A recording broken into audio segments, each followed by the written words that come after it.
Bonjour et bienvenue sur cette vidéo de présentation du logiciel Solid Edge P&ID.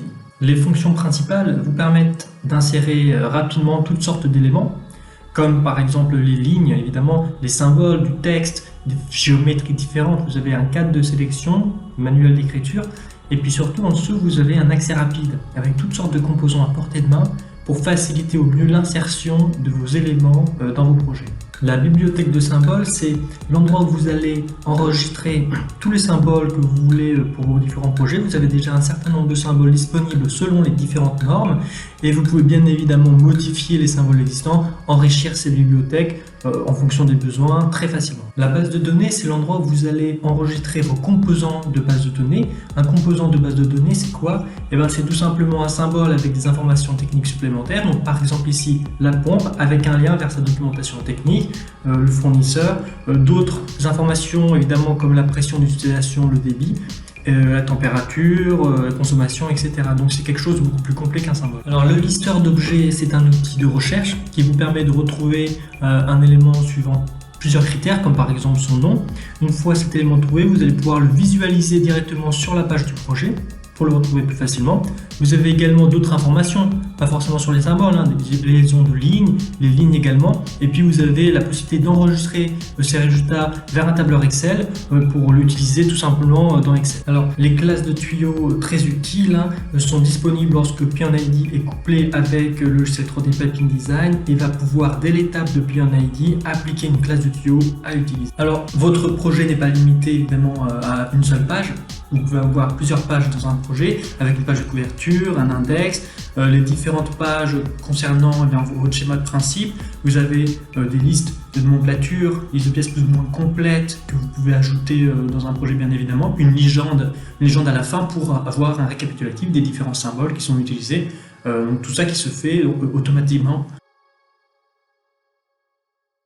L'insertion des composants peut se faire de plusieurs manières avec directement la base de données, l'accès rapide ou la bibliothèque de symboles. On va réinsérer la pompe de tout à l'heure, donc on peut la réorienter très facilement. Vous pouvez mettre ici l'identifiant de notre pompe P3000.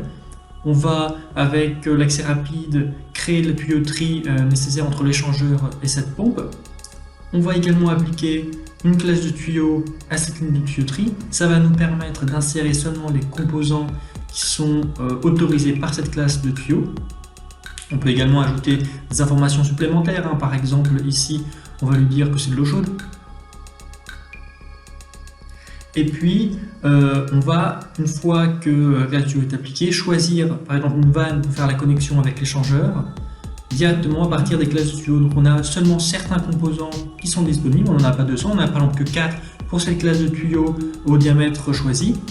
Et automatiquement, de toute façon, cette vanne va se réorienter correctement lorsqu'on va le placer en contact avec notre échangeur. On va s'occuper maintenant à l'autre partie de notre pompe hydraulique. Donc on va faire la connexion avec les deux autres réservoirs. Alors pour ça, très facilement, vous voyez que les connexions se font automatiquement sur les points de connecteurs. On a ici deux vannes qu'il va falloir placer. Alors tout d'abord, on va renommer nos lignes de tuyauterie et lui replacer évidemment la même classe de tuyau que précédemment. Et on peut, une fois qu'on a rentré des informations sur notre ligne de tuyauterie, on peut copier en fait les informations d'une ligne de tuyauterie pour les coller dans la nouvelle ligne. Donc c'est ce qu'on va faire. Donc, on va copier les informations. Comme ça, plus rapidement, on va rentrer tout simplement les informations nécessaires. Et on va faire pareil pour l'autre connexion.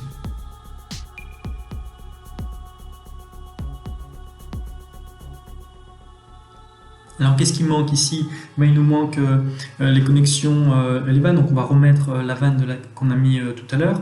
Alors on peut utiliser la classe de tuyau comme cela. On peut également faire des copier-coller d'un symbole existant dans le projet. Donc là on va redécaler notre élément. Donc vous voyez c'est intelligent, ça se réadapte, la connexion se remet. Là je fais un copier-coller pour réinsérer plus rapidement à côté de l'autre cuve. Une fois qu'on a passé nos différents éléments, qu'est-ce qu'on peut faire? On peut vérifier la conception.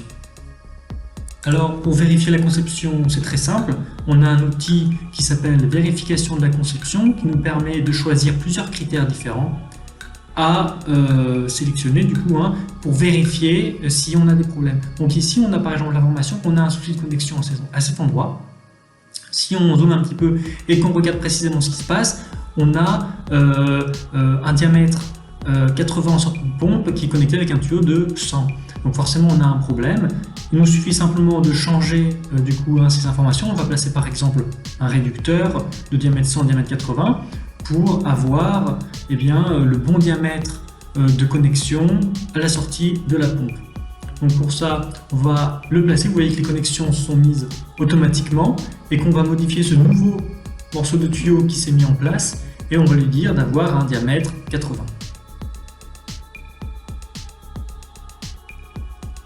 Il nous reste maintenant simplement à changer les informations sur notre symbole de réducteur qu'on n'a pas donné. Et maintenant, si on relance la vérification de conception pour vérifier si on a encore des problèmes, on a 0 avertissement trouvé, on n'a plus de problème, on peut passer à la suite. Alors la création de nomenclature, ça se fait très facilement avec le logiciel PeonID Design. Vous allez simplement faire un cliquer-glisser du modèle de nomenclature à utiliser, puis mettre à jour la liste pour avoir automatiquement la nomenclature créée comme vous le voyez selon les projets. Alors, une fois votre projet finalisé, vous avez la possibilité de le publier en différents formats, notamment en PDF. Et vous avez un format PDF interactif avec plusieurs options disponibles qui vous permet de garder cette intelligence que vous avez dans votre projet et récupérer les informations techniques de chacun des composants dans votre lecteur PDF. Vous voyez ici également qu'en cliquant sur les liaisons, les flèches et des éléments, on a pu se balader. Pareil avec les éléments de nomenclature, donc on a un PDF interactif, lisible universellement grâce par exemple à Adobe Acrobat Reader. On a à la fin retrouvé les légendes des différents symboles utilisés dans le projet avec les informations techniques évidemment correspondant à chacun des composants. Un outil assistant base de données est également disponible avec PeonID et qui va nous permettre tout simplement de rentrer de nouveaux composants dans la base de données. Enfin, différents documents d'aide sont disponibles pour nous permettre de mieux utiliser le logiciel. Merci d'avoir regardé cette vidéo.